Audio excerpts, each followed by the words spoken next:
और इसके बाद फिर बस नैना टिक्कर से आगे चल पड़ी। अगला मेजर स्टेशन अब सराहां आएगा, जो पच्छाद का मुख्यालय भी है।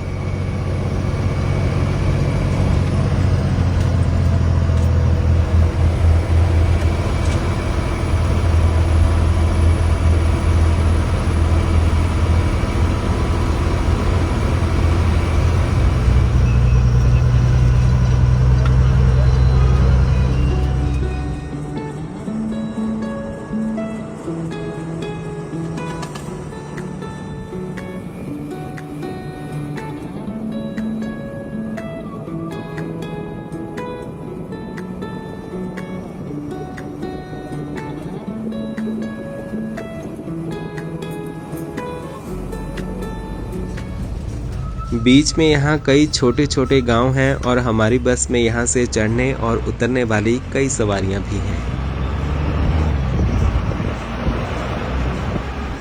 कुमारहट्टी के बाद हम लगातार पहाड़ी के ऊपर चल रहे हैं, कभी पहाड़ के लेफ्ट तो कभी राइट साइड। डबल लेन साफ सुथरी सड़क है और ट्रैवल भी एकदम स्मूथ चल रहा है।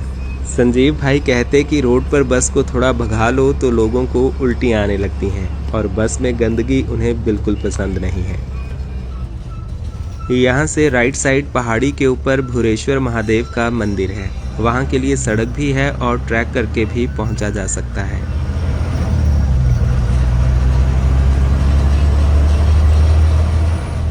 आगे यहाँ बाग पशोक में सामने ये दी हार्ट शॉप है, जहाँ एथनिक सिरमौरी खाना मिलता है। तो इस रोड पर आपको सुंदर नज़ारों के साथ साथ खाने पीने के लिए भी कई ऑप्शंस मिल जाएंगे।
टाइम दोपहर के 1:30 बज रहे हैं और हम पहुंच गए हैं सराहां।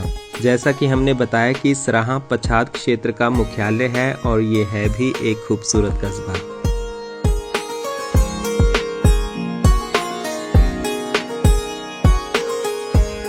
सराहां और सराहन में लोगों को अक्सर कंफ्यूजन भी रहती है, क्योंकि अंग्रेजी में लिखने पर दोनों जगहों के स्पेलिंग सेम ही हैं। सराहन जहां जिला शिमला के रामपुर बुशहर क्षेत्र में है, वहीं ये सराहां है जो सिरमौर जिला के पच्छाद क्षेत्र में पड़ता है।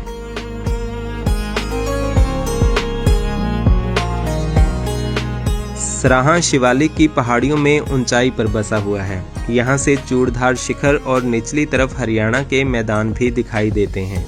सराहां में तहसील ऑफिस, ब्लॉक ऑफिस, कॉलेज, अस्पताल, bank, ATM, hotels, restaurants, petrol pump जैसी सभी सुविधाएं उपलब्ध हैं। एकदम शांत वातावरण यहां के जीवन को और भी अच्छा बना देता है।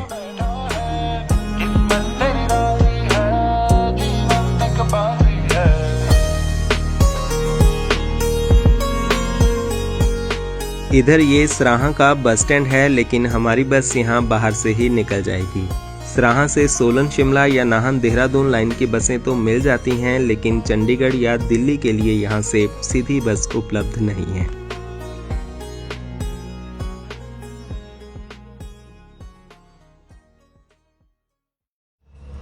इसके बाद अब हमारी बस सराहां से आगे निकल रही है। शिमला की समुद्र तल से ऊंचाई जहां 2200 मीटर है, वहीं नाहन की ऊंचाई 930 मीटर है। तो हम शिमला से ही लगातार उतराई उतर रहे हैं। नाहन से आगे देहरादून तो फिर बिल्कुल प्लेन्स में ही है।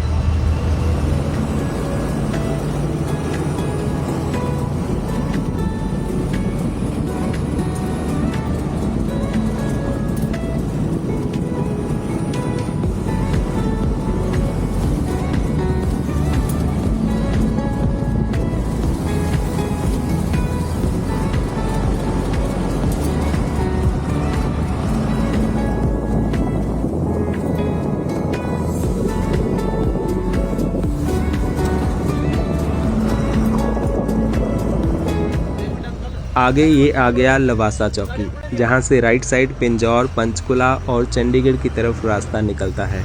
पिंजौर यहां से 50 किलोमीटर दूर है।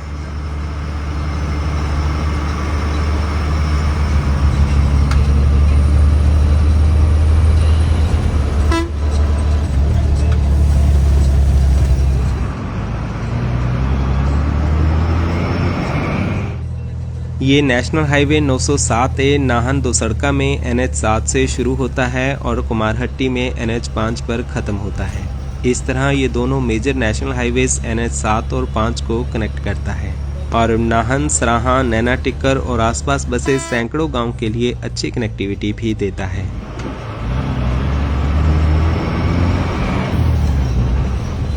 इसके बाद हम पहुंच गए बनेठी।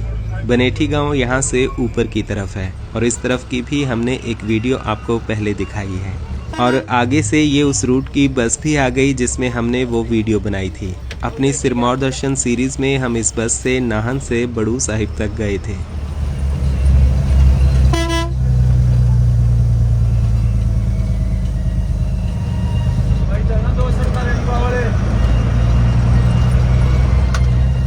इसके बाद आगे आता है ये रेणुका दोसड़का, जहां से श्री रेणुका जी के लिए लेफ्ट में रोड जाता है।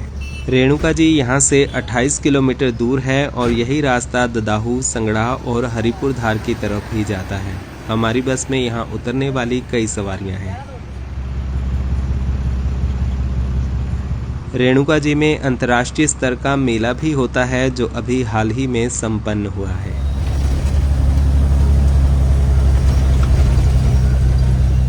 नाहन यहाँ से 10 किलोमीटर दूर है और कुछ ही देर में अब हम नाहन पहुँच जाएंगे।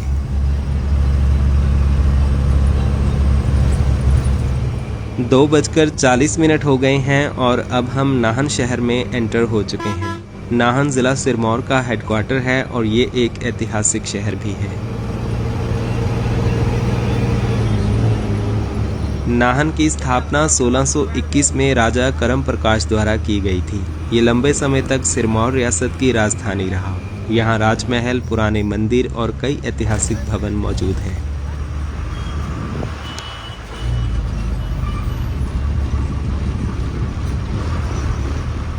चौगान के पास ये ऐतिहासिक दिल्ली गेट है। ये नाहन का मेजर बस स्टॉप भी है, जबकि नाहन बस स्टैंड थोड़ा आगे जाकर है। भाई वीडियो डाल ले अंकल। आगे फिर यहाँ थोड़ा ट्रैफिक जाम भी मिल गया, क्योंकि स्कूल की बसें बच्चों को लेकर अब रोड पर निकल चुकी हैं। ट्रैफिक की समस्या तो अब हर शहर में हो ही गई है।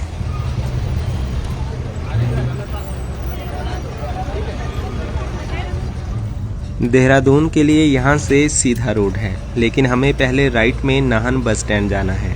नाहन से चलने का समय 3 बजे का है और 3 तो लगभग बज ही गए हैं।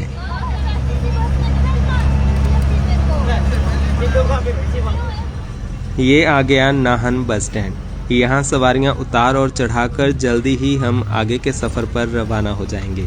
पीछे ट्रैफिक जाम में 15 मिनट वेस्ट हो गए, वरना उतना टाइम बस यहाँ नाहन में रुकती। यहाँ बहुत सी सवारियाँ बस के इंतज़ार में हैं। इनमें ज़्यादातर कॉलेज के स्टूडेंट्स हैं।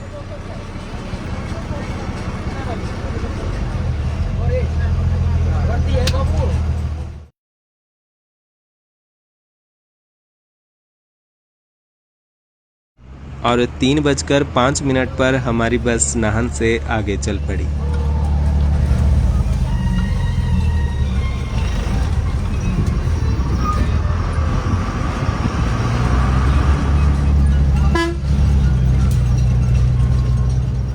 नाहन से 3 किलोमीटर नीचे आता है ये नाहन दो सड़का।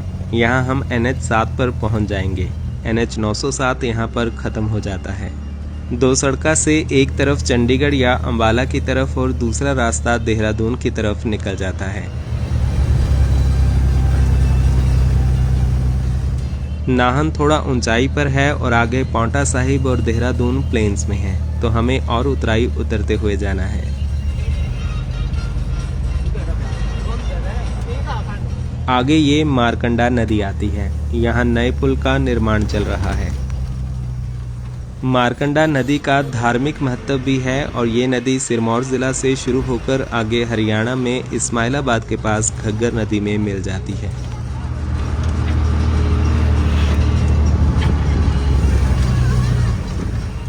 ये देहरादून चंबा बस भी यहाँ से निकल रही है।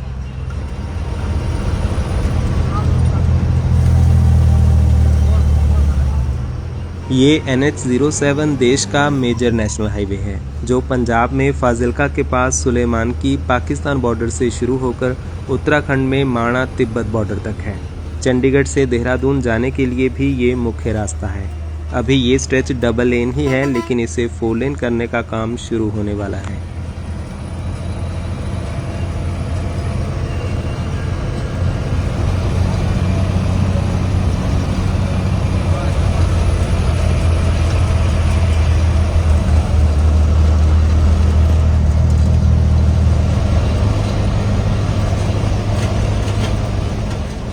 पहाड़ों से उतरकर अब हम मैदानी इलाके में आ गए हैं। ये दून इलाका है, यानी दोनों तरफ पहाड़ों से घिरा हुआ लंबा मैदानी क्षेत्र। देहरादून तक अब सारा एरिया ऐसा ही है।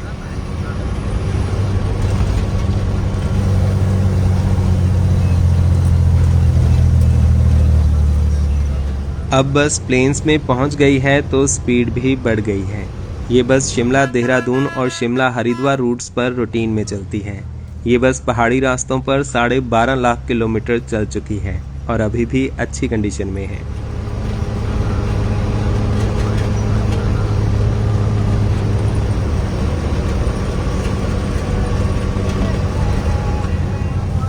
आगे आता है धौला कुआं। यहाँ धौला कुआं में IIM सिरमौर यानी इंडियन इंस्टीट्यूट ऑफ मैनेजमेंट भी है। पांवटा साहिब अभी 15 किलोमीटर दूर है।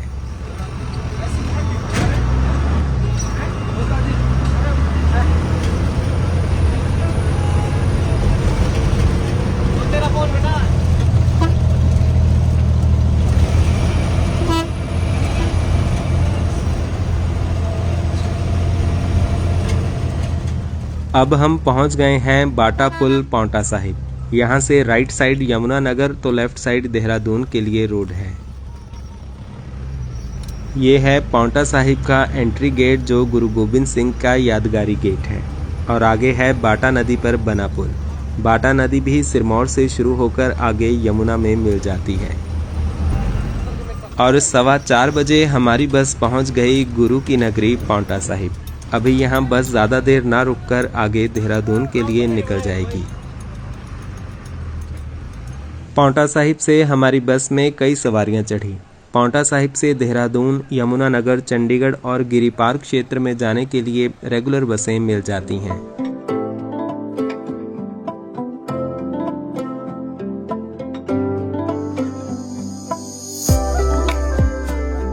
5 मिनट यहाँ रुककर फिर हमारी बस आगे निकल गई। अगला स्टॉप अब देहरादून में ही होगा। पांवटा साहिब हिमाचल प्रदेश का साउथ मोस्ट पॉइंट है। इसके बाद आगे हम उत्तराखंड में प्रवेश कर जाएंगे।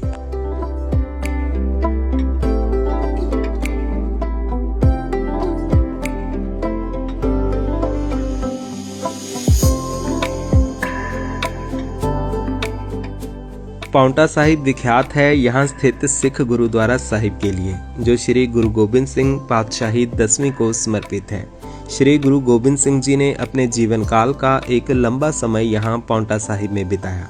आज ये हिमाचल प्रदेश का एक बड़ा शहर और औद्योगिक क्षेत्र भी है।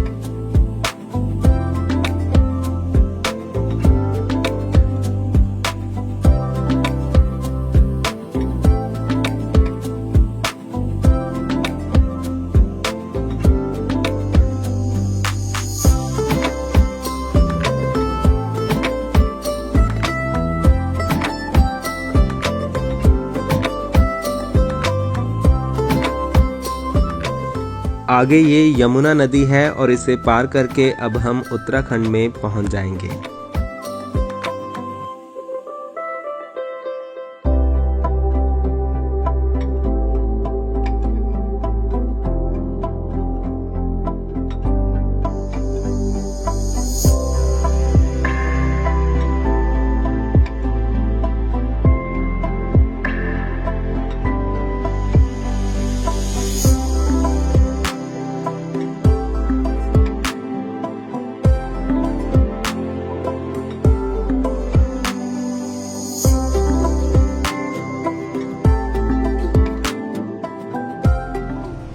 Chandigarh Dehradun 4 lane road project के तहत यहाँ थोड़ा सा स्ट्रेच बनकर तैयार हुआ है। इन दोनों शहरों के बीच अच्छी कनेक्टिविटी बहुत ज़रूरी हो चुकी है।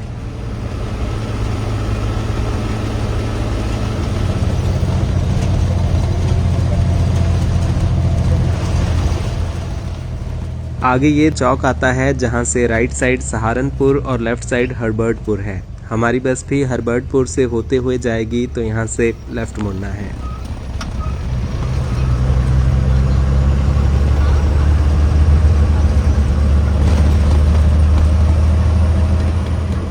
अब शाम हो गई है और जल्दी ही सूर्यास्त भी हो जाएगा। आजकल शाम 5:30 बजे तक अंधेरा होने लगता है।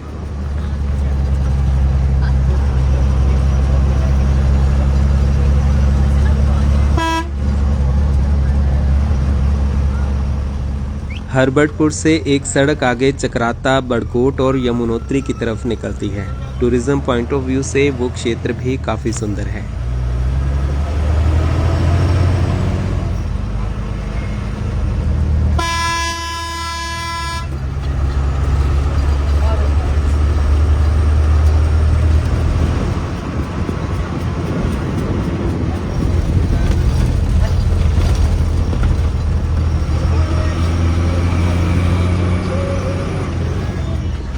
यहाँ ट्रैफिक भी बहुत ज़्यादा रहता है। शिमला से पांवटा साहिब तक का ट्रैवल काफ़ी स्मूथ था, लेकिन उसके बाद 50 किलोमीटर का स्ट्रेच तो काफ़ी टाइम ले रहा है।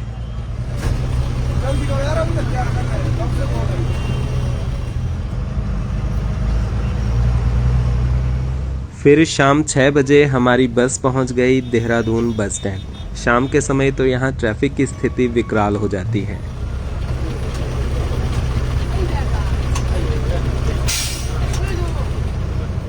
सवारियां उतारकर अब हमारी बस आगे बस स्टैंड में जाकर पार्क हो रही है। अभी यहाँ रात भर रुककर ये बस कल सुबह 6 बजे वापस शिमला के लिए चलेगी। सर कैसा रहा सफर आपका? बढ़िया जी, बढ़िया, बहुत फर्स्ट क्लास।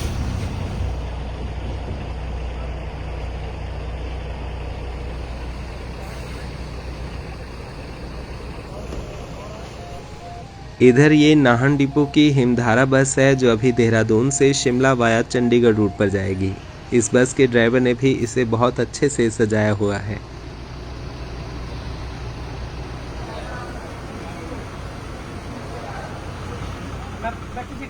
तो दोस्तों, इसी के साथ आज की ये वीडियो हम यहाँ ख़त्म करते हैं। शिमला से देहरादून की ये वीडियो कैसी लगी हमें कमेंट्स में ज़रूर बताएं। अब मुलाकात होगी किसी नए सफर पर। ऐसी और वीडियोस देखने के लिए हमारे चैनल को सब्सक्राइब जरूर कर लें। धन्यवाद।